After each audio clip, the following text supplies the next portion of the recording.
Good morning and welcome to our first Case of the Week for 2024. The Case of the Week series is brought to you by eDiscovery Assistant in partnership with 𝐻. I hope each of you had a wonderful, restful holiday break, and we're excited to be back with you for 2024.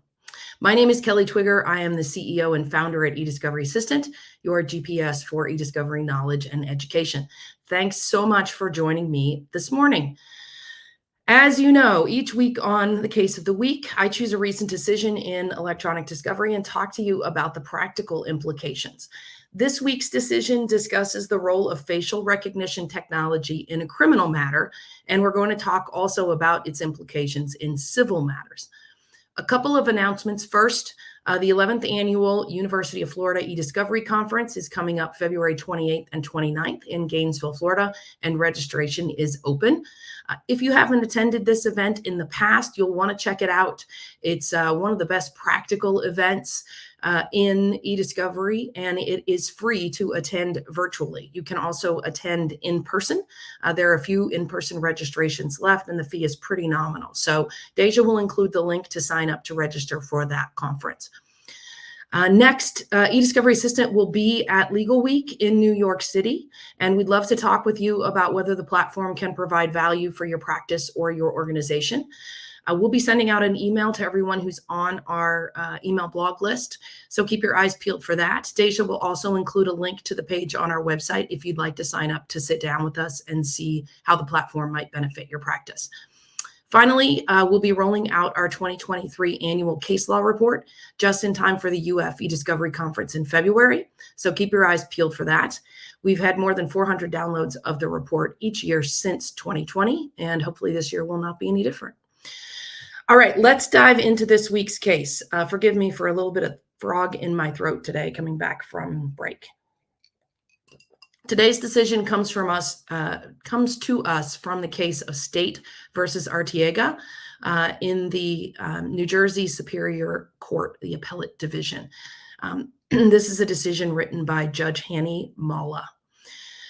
Little background on the case before we dive in. We are before the New Jersey State Court of Appeals on an interlocutory appeal following the indictment of Francisco Arteaga for robbery and aggravated assault. The court granted Arteaga's leave to appeal from a May 13, 2020 order that denied his motion to compel that the state provide discovery related to the facial recognition technology used to develop a picture of him, which was then used to identify and charge him. What are the facts of this case? On November 29, 2019, a man entered a store that offered international wire transfer, cell phone repairs, and accessories. He approached the rear counter and asked an employee, Jennifer Vasquez Arias, who was counting money, about wiring funds to South America.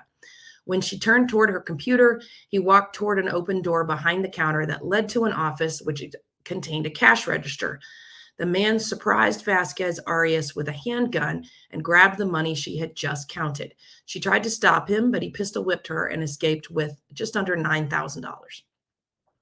When a police detective arrived, Vasquez Arias described the man as, quote, a Hispanic male wearing a black scully hat, close quote, and carrying a black handgun. She recalled that he had entered the store earlier in the day, stood at the end of a line of customers, and left before he could be served. The store manager, Judy Cardozo, was not present for the robbery, but when reviewing surveillance footage of the incident, thought that she recognized the perpetrator. She recalled that a man who she believed to be the same person had approached her during a prior visit, nervously asked about a cell phone case, waited in line briefly, and left the store without making a purchase. Not long afterwards, she spotted him again outside adjusting his gloves as he walked back toward the store. The store's surveillance camera captured the earlier visits in addition to the robbery. Detectives retrieved other footage from a nearby property which showed the man walking around near the store for approximately 10 minutes. They then generated a still image from the footage and sent it to the New Jersey Regional Operations Intelligence Center for facial recognition analysis. An investigator advised that there were no matches, but that he could rerun the inquiry if detectives provided him with a better image. Instead of moving forward with the analysis from the New Jersey Regional Operations Intelligence Center, detectives sent all of the raw surveillance footage to the facial identification section of the New York Police Department Real-Time Crime Center. A detective at the RTCC captured a still image from the footage, compared it against the center's databases, and offered defendant as a, quote, possible match. So they used the technology, they found a possible match, and then they exported a picture of the defendant from their database to send back to these detectives.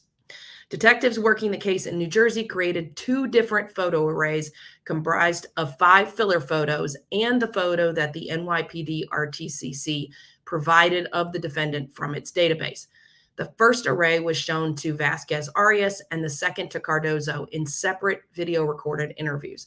Both witnesses independently verified Arteaga's photo as that of the perpetrator. The grand jury then indicted Arteaga on charges for robbery, aggravated assault, and several other charges. Upon learning that the facial recognition technology, also called our FRT in the decision, played a role in identifying the defendant, defense counsel sent the state a letter asking for the following discovery. And this is a long list, but it's one that I think is really important for you to understand the detail that defense counsel wanted here. 1, the name and manufacturer of the facial recognition software used to conduct the search in this case, and the algorithm, version number, and years developed. 2, the source code for the facial recognition algorithm. 3, a list of what measurements, nodal points, or other unique identifying marks are used by the system in creating facial feature vectors, including, if those marks are weighted differently, the scores given to each respective mark.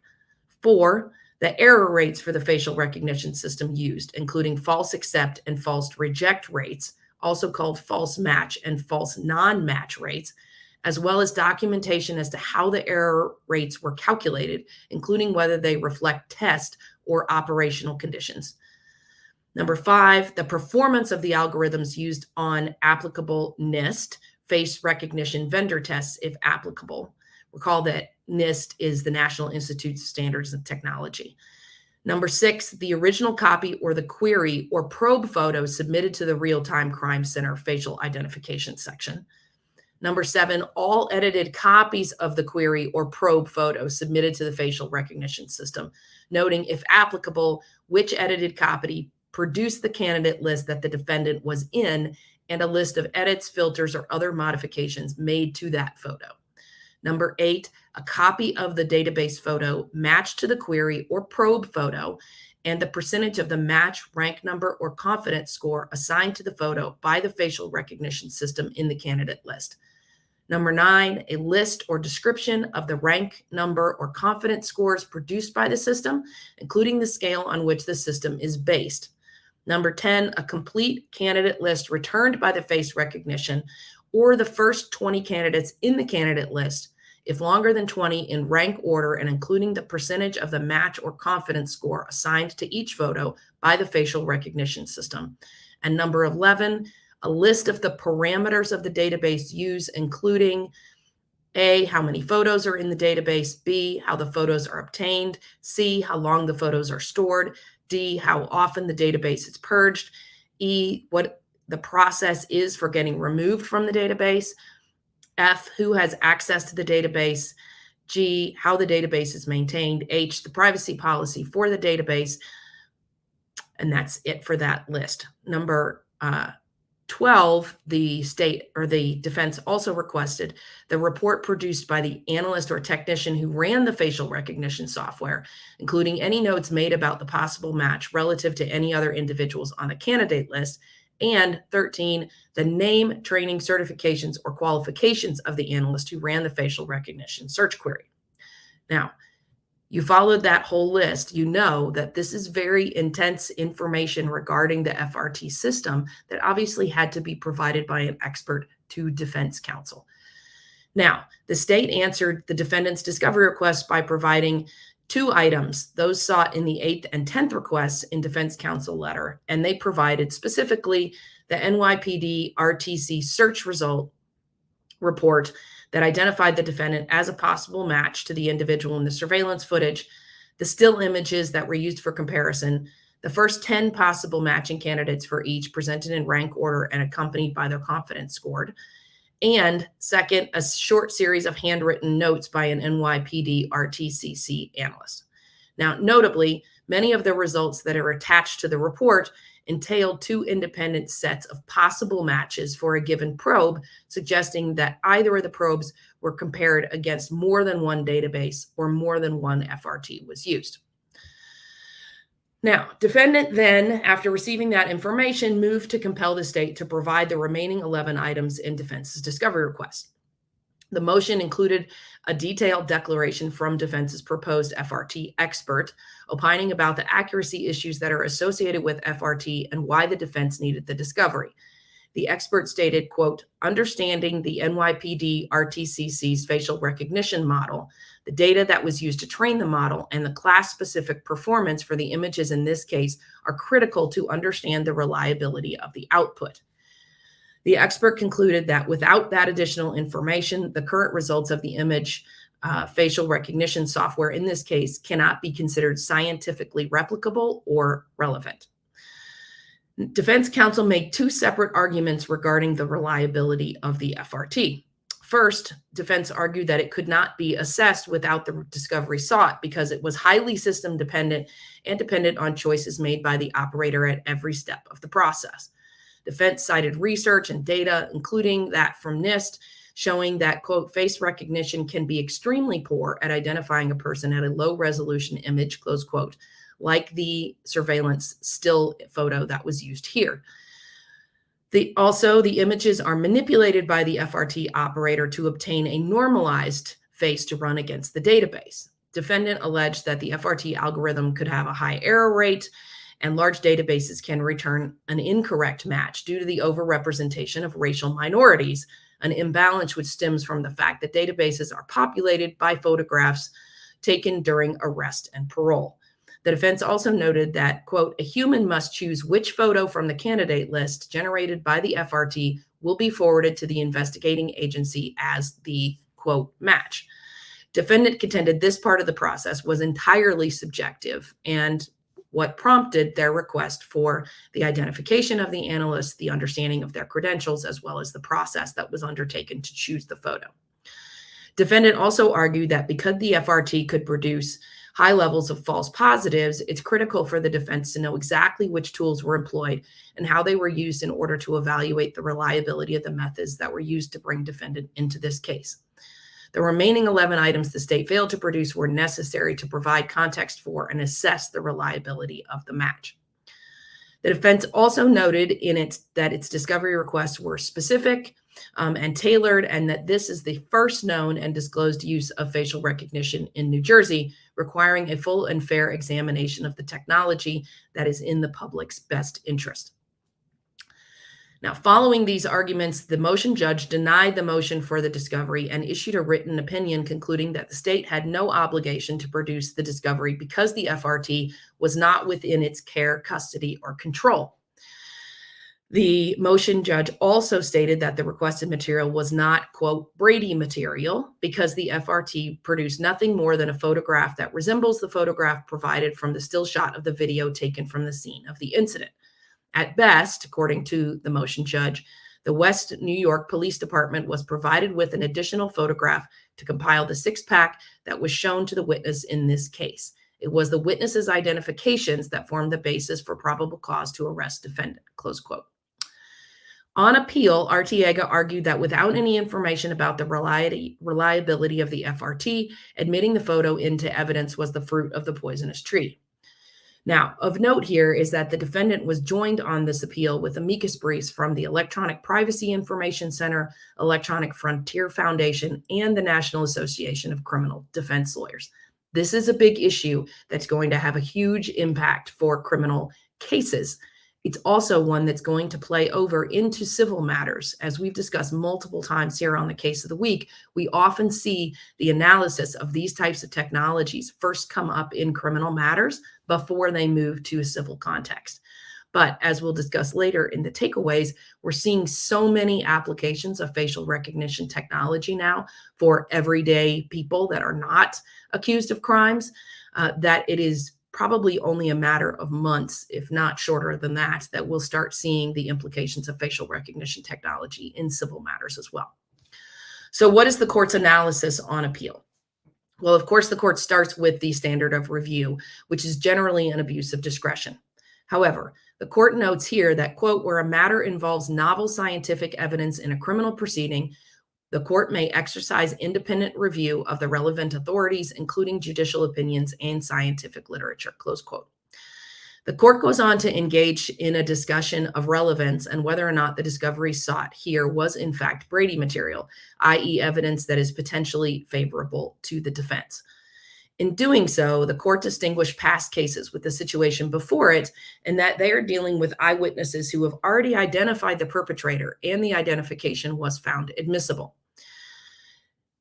In reversing the denial of discovery, the appellate court found that the facts of this case convinced it that the defendant would be deprived of due process if he does not have access to the raw materials integral to the building of an effective defense, and that the evidence sought here is directly tied to the defense's ability to test the reliability of the facial recognition technology. As such, the court found that it is vital to impeach the witness's identification, challenge the state's investigation, create reasonable doubt, and demonstrate third-party guilt. The court also disagreed with the underlying ruling that the information about the FRT was not in the possession, custody, or control of the state. The prosecutor sent a request to the NYPD RTCC, which in turn complied by producing the information used to accuse the defendant. Moreover, the prosecutor obtained discovery materials from the NYPD RTCC by responding to 2 items in defense counsel's discovery letter. The state does not argue it cannot obtain the additional information sought by defendant for proprietary or other reasons, only that defendant should subpoena the information. The court rejected the argument that, given that the burden lies with the state to show, especially given the fact that the FRT is novel and untested, and the possibility that errors in the technology may exculpate the defendant. There's very little evidence in the record regarding the software at issue here, according to the court.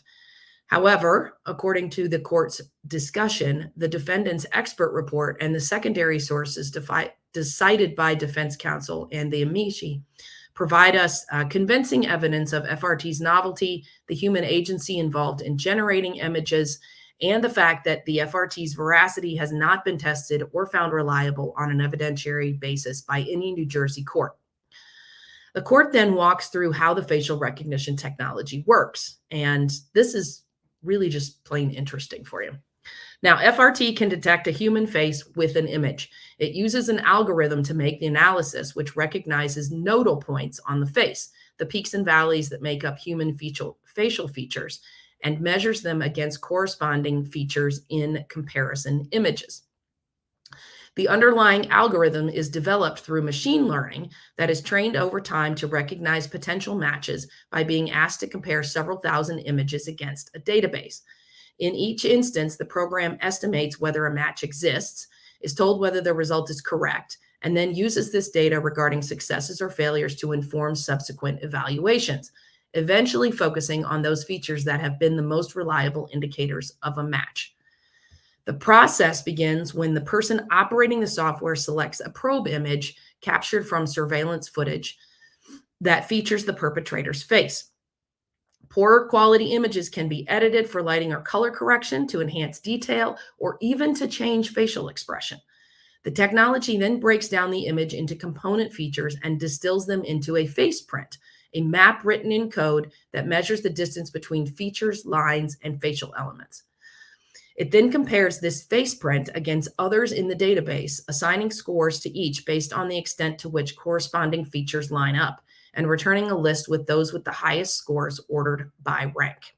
The court then looked at the reliability issue raised by defendants on appeal. The reliability of the results, according to the court, may depend on many variables encountered throughout the process. Some of the literature cited by the court here, and there's a lot of really comprehensive articles here that you should take a look at if you're looking at this issue. Some of the literature suggests that the quality and diversity of images used for training the technology may influence the technology's ability to recognize faces different from those in the initial set, often resulting in poor performance with analysis of non-white faces. Moreover, the quality of a probe image, including its resolution, ambient lighting, and facial expression, as well as the extent of any editing performed to it, may impact the accuracy of the resulting faceprint and the software's ability to meaningfully compare it with those in the database. If you haven't picked up on it so far, this is highly complex and requires a lot of human input. The defendant argues that the reliability of the FRT is highly dependent on its design and training, as well as the parameters used by the analyst who operates it. He asserts that the discovery sought is relevant to assessing the reliability of the FRT results used to identify him. The defendant's expert explains that the source code and related materials are necessary to analyze the software's design and training methods for inherent structural flaws in the software that can introduce bias and compromise the accuracy of the results generated by the software. The reliability of the technology implicates the accuracy of the eyewitness identifications, the thoroughness of the state's investigation, and the ability to prove the existence of other viable suspects. Defendant asserts that if the discovery is not provided, the state should be barred from introducing any of the identification because they are the fruits of untested technology. The court found that the request for the FRT discovery was relevant to defendant's ability to impeach the identification and the investigation, and his overall ability to establish reasonable doubt at trial. According to the court, the FRT's reliability has obvious implications for the accuracy of the identification process because an array constructed around a mistaken potential match would leave the witness with no actual perpetrator to choose. The reliability of the technology bears direct relevance to the quality and thoroughness of a broader criminal investigation and whether the potential matches the software returned yielded any other viable alternate suspects to establish third-party guilt. Defendant's request for the design, identity, specifications, and operation of the program or programs used for analysis and the databases or databases used for comparison are relevant to the FRT's reliability, according to the court. The court leaves us with a quote that's from an original case, but really applies in incredible ways to this particular set of facts. And it states, here, the items sought by the defense have a direct link to testing FRT's reliability and bear on the defendant's guilt or innocence. Given FRT's novelty, no one, including us, can reasonably conclude without the discovery whether the evidence is exculpatory or merely potentially useful evidence. On that basis, the court reversed and remanded for an entry of the order directing the state to provide the 11 remaining items of discovery requested by the defense. It also allowed the motion judge to enter any appropriate protective order for the information, to order the in-camera review of the materials received from the state, and to hold a Daubert hearing if necessary on the entry of the potential expert evidence. Okay, what are our takeaways from this case? Well, I picked this one because we spent all of last year discussing AI, and we've started 2024 doing exactly the same thing. We are living in a time when AI is the headline of every article, and facial recognition technology is one aspect of AI. It's used to open your phone. Your fingerprints and eyes are collected if you use Clear to fly. Theme parks tie your tickets to your fingerprints to prevent theft. Those are just a few examples of how facial recognition technology, biometrics, lots of AI is being used to identify consumers, not just for criminal behavior, but generally speaking. New technologies are all around us, and they are creating evidence that can be used in both criminal and civil contexts. This decision really highlights for us the need for counsel to be engaged in understanding how these technologies work and what needs to be understood to question their use to prove the elements of a theory of liability. And I know I spent a lot of time dragging you through that list of both what the defense asked for from its expert, but also how the system works. And that's because this decision offers you a great explanation of how facial recognition technology works, as well as a list of sources that you can use to cite to should you have these kinds of issues. It is counsel's job to identify when that understanding is necessary and to go out and find an expert when needed. It's no different than understanding when you need a forensics expert, when you want to try and use technology-assisted review and what that process includes. And we've discussed both of those multiple times here on the Case of the Week. The court here also addressed the issue of possession, custody, or control, in that the facial recognition technology sat with a corresponding state agency. But the court noted the prosecutor's ease of interacting with the agency and that the information it did provide in response to the original request came directly from that agency. Possession, custody, or control has become a very prominent issue in discovery in the last 18 months, and it's one that you want to be up to speed on. Keep in mind that there are variances on how the courts are interpreting possession, custody, control by jurisdiction, and in terms of whether the information is within an individual employee, an individual, or within a corporation's possession, custody, or control. Read the case law on these new technologies. Leverage it to help your clients. Raise the issues. You need to know enough to issue spot and find an expert to help you work through it if you don't have the required expertise.